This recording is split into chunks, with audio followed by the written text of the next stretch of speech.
Hey everyone, welcome to the show. Today we're going to dive into something that I think is super important, and that is how to get people to love reading. It's a great topic.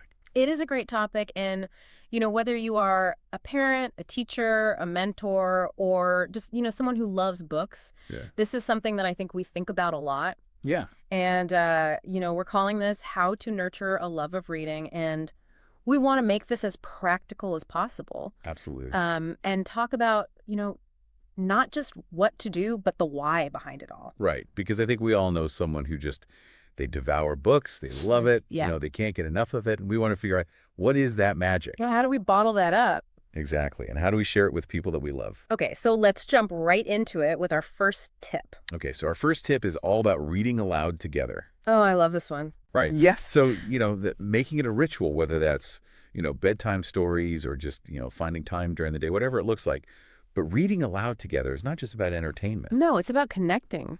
Exactly. And I would even take it a step further and say it's about creating a very powerful emotional connection with books. It's so true. And the memories I have of my dad reading to me, I mean, those are some of my favorite memories from my childhood. I bet. And so for you, what was something that really stuck with you?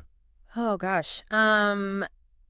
We read so many different books as a family growing up, but I would have to say The Hobbit.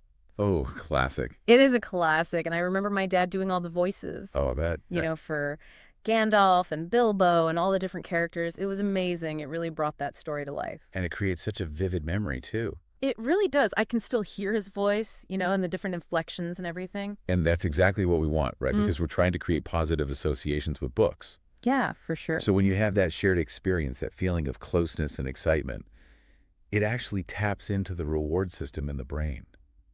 Wow, I did not realize that. Yes. So you're linking books with feelings of comfort, security, joy, and then it's no wonder that those memories stay with us, for years and years to come. That is so cool. I never thought about it that way, but it totally makes sense. And on top of that, you're also modeling fluency. Right, You're exposing them to new vocabulary. right, which as a word nerd, I love that. Yes. So you're laying the foundation for just a lifelong love of language. It really is like you're weaving magic in a way. It is. It's that powerful. Speaking of magic, I've always thought that letting kids choose what they read is like giving them the keys to their own little personal library. Absolutely.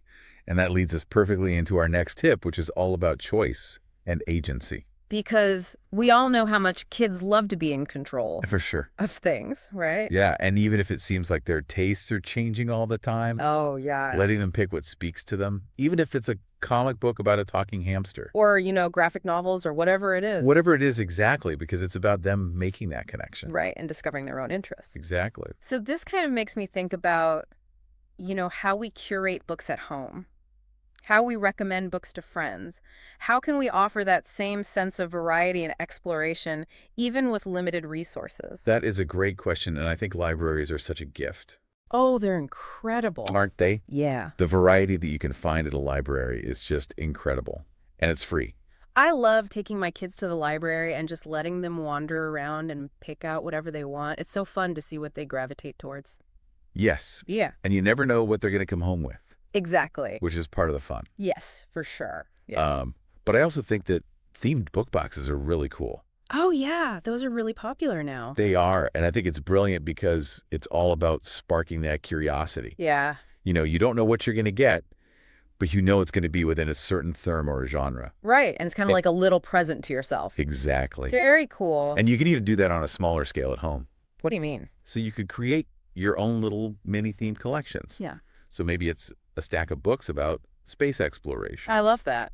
right? Or, basket of funny poetry books, Okay. or a collection of biographies about inspiring people. I love that idea because it's a really easy way to kind of introduce kids to different genres and topics that they might not normally pick up on their own. Exactly. And it just makes it a little more intentional Right. than just having a bookshelf full of random books. Yeah, for sure. So we've talked about shared experiences and the power of choice. Yes. But what about the environment? Oh, this is huge. It is, isn't it? It really is. Because you can have all the best books in the world, but if you're trying to read in a chaotic environment, it's just not going to happen. Exactly. So our third tip is all about creating a cozy, inviting reading nook. And I know a lot of people think, oh, it's just about fuzzy blankets and good lighting. But it's actually much more than that. Yeah, it's really about creating a space where you can relax and focus Exactly. and just get lost in a book. Yes, because our environment significantly impacts our mood and our focus. Oh, absolutely. Try reading in a cluttered room with like a TV blaring in the background. It's impossible. Oh, I know. But give me a comfy armchair, a warm cup of tea, and a soft lamp, and I am gone. Yes, exactly. You're creating an association, I love that. right? Where you're saying, okay, this space equals relaxation, this space equals focus, this space equals enjoyment. It's like a little escape. Exactly. And that mental connection just makes a world of difference. It really does. Which leads us to another really important tip that I think sometimes gets overlooked, and that is the power of leading by example. I love this one. Right. Because children are like little sponges. They absorb everything. They do? And if they see us as the adults, genuinely excited about a book getting lost in a story that speaks volumes. Yes, because it normalizes it. Yes. It normalizes reading as a pleasurable activity, not a chore. Exactly. Not something that you have to do, but something that you want to do. Yes. And I think back to my favorite teacher in elementary school, and she always had a book in her hand. I love that. And she would chat with us about the stories that she was reading. And that enthusiasm was contagious. Oh, bad. It really was. So it's so important for the adults in kids' lives to be reading themselves. Absolutely. And I think that kind of naturally transitions us into our last tip, which is all about weaving stories into everyday life. Yes, because reading shouldn't just be confined to books, right?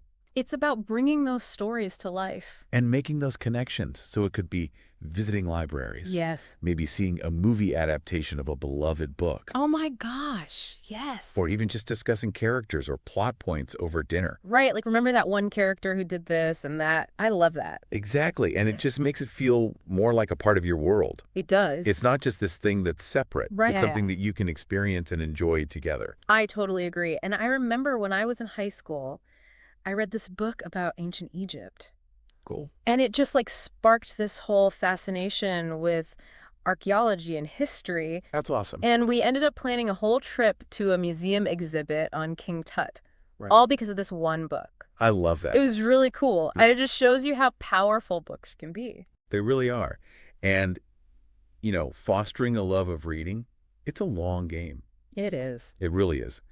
But it's in those shared moments of joy and discovery that true passion is ignited. So well said. I love that. So as we wrap up today, Yes. keep in mind that nurturing a love of reading, it's not just about the books themselves. It's about fostering a love of stories, a love of learning, a love of getting lost in another world. And that can make all the difference. Absolutely. Well said, as always. Thank you so much for joining us today. It was my pleasure. And everyone listening, we hope this has inspired you to pick up a book and maybe share it with someone you love. Happy reading, everyone. Until next time.